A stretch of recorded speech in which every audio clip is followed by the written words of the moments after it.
2 años y medio es mucho tiempo, pero Mikey se la pasó activo, se la pasó en el gimnasio, haciendo sparring con muchos peleadores, así que viene bien preparado. Sé que podemos ver un poquito de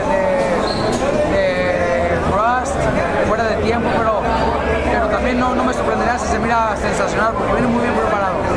Claro que sí, mira, yo puedo decirte que ahora que Mikey estaba ya que quedó libre de la empresa de Top Rank, Mikey es lo primero que nos dijo, y lo primero que dijo, que él quería pelear con Gamboa.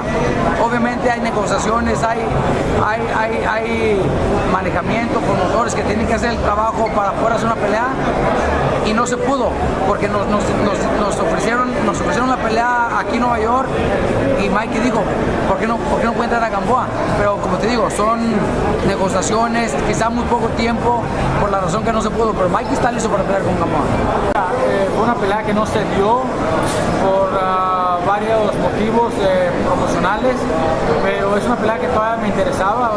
Ahora, últimamente, para mi regreso, fue una pelea que pedí si estaba disponible. Parece que no estaba disponible para el tiempo necesario. Tuvo otra gente involucrada de su manejamiento que no se pudo trabajar. Pues ni modo, quizás en el futuro, si es una pelea que todavía llame la atención, hay un título de por medio, se pueda lograr.